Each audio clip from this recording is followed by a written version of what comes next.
Mercuret, premier cru, Clos de Montaigu, millésime 2009. Tout d'abord, premier cru par rapport à une appellation communale, ça définit une zone bien précise qui a été caractérisée par peut-être une qualité supérieure, en tout cas par un potentiel supérieur par rapport à d'autres zones. Donc on est ici à Mercuret sur le summum, sachant que Mercuret ne produit pas de grands crus comme Gevrey-Chambertin et son Chambertin ou Vosne-Romanée et sa Romanée-Conti.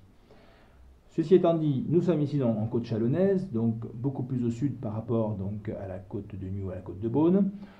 Les Mercurets sont réputés pour être des vins riches en fruits, croquants, et d'autant plus croquants quand ils sont faits par des vignerons qui maîtrisent parfaitement les vinifications et qui maîtrisent aussi parfaitement la partie viticole. Philippe Garret de cela, il travaille en biodynamie, il s'est révélé les terroirs et il s'est révélé surtout un cépage, le pinot noir, qui donne des vins tout en finesse, en délicatesse, mais qui sait aussi, si on ne prend pas soin, donc être tout à fait commun. Là, ce n'est pas du tout le cas. Au contraire, on va révéler le terroir, on va révéler le cépage, et on va avoir un vin avec une forte personnalité. Voilà, donc le terroir a son importance, et on va s'en rendre compte à travers la dégustation donc, de ce premier cru, millésime 2009 à Mercuret.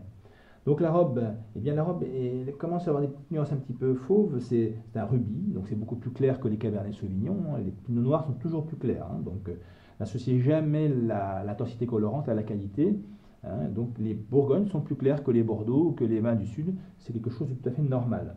Voilà, donc un joli rubis, une légère donc, évolution, un joli nez, très fin, très délicat, donc on ressent donc une multitude de petits fruits rouges. On ressent aussi des petites nuances un petit peu épicées. Ça cacaote légèrement. On sent aussi un millésime riche, un millésime mûr, un millésime empreint par la chaleur. Vous voyez, tout ça, ça fait partie, si vous voulez, donc des conditions qui ont abouti à l'obtention d'un vin. Et la caractéristique du millésime a aussi son importance. Donc 2009 est un millésime solaire. Et bien les vins s'en ressentent forcément.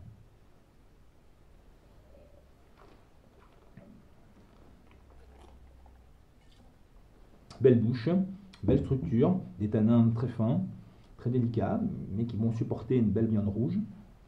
Donc c'est assez long en bouche. Et puis on ressent le fruit derrière. Alors il y a une deuxième rétro-olfaction qui vient derrière, vous voyez, et qui vient apporter des nuances plus sur les épices. C'est très intéressant finalement, c'est un vin qui évolue bien, en bouche comme au nez. Donc on va le servir à température de 14 degrés, ne le servez pas trop chaud, hein, les Bourgognes c'est pas nécessaire, et proposez-les sur des viandes rouges, proposez-les sur une cuisine un peu bourguignonne, pourquoi pas, hein, l'estouffade bourguignonne par exemple, proposez-les sur des petits gibiers à plumes, le pinot noir convient parfaitement bien à un pigeon ou à une caille, pour peu que ce soit une caille sauvage évidemment et pas une caille d'élevage. Voilà, donc Mercuret premier cru de chez Philippe Garret en biodynamie sur le millésime 2009, sans hésiter.